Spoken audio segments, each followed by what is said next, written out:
paraPAC 200D.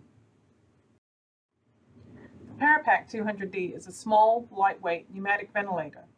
A pneumatic ventilator means that it does not require electricity, but is powered by the compressed gas source that it's connected to. Ensure that the oxygen high-pressure line is connected tightly to the device before connecting the other end to an oxygen wall outlet or to an oxygen cylinder. Once connected to a high-pressure oxygen source, the red ball will turn to a white ball. This is the circuit for the paraPAC 200D. It contains 3 items: a manifold, a PEEP valve, and corrugated tubing.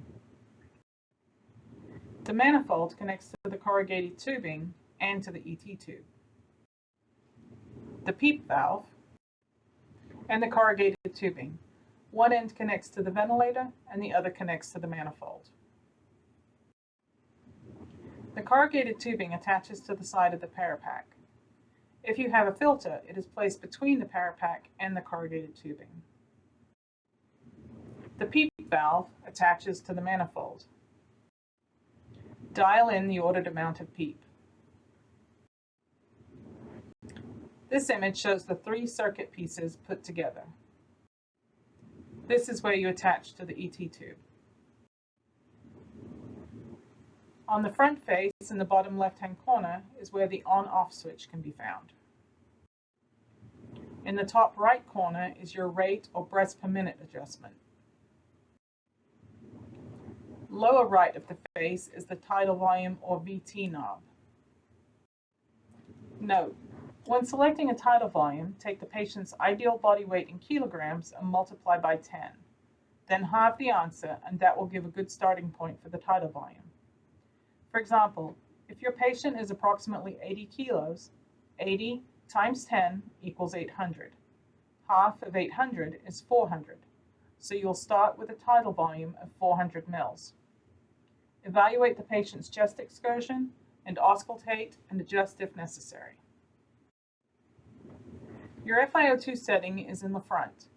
It's either going to be set at 50% or 100%.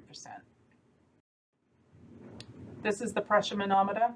It will show how much pressure is used to deliver the tidal volume that you have set.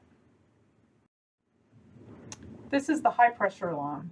It will alarm once the peak inspiratory pressure reaches the pressure set. We usually set this around 40 centimeters of water pressure. Your physician-ordered settings: you're going to need a rate, a tidal volume, PEEP, and the FiO2, which will be either 50% or 100%. Note you don't need a TI or inspiratory time, as it is not a set parameter. It will be a derivative of the rate and the volume that is set. For troubleshooting, if you hear a gas leak, check your oxygen connections are tight on both ends of the high pressure line, at the paraPAC and at the wall. If you're not seeing movement on the manometer or you're not seeing patient chest rise, check for loose connections along the circuit. If you're hearing the high pressure alarm, check for obstructions, kinks in the circuit, and assess that the ET tube is in the correct position. Auscultate and see if the patient needs to be suctioned. Thank you for viewing.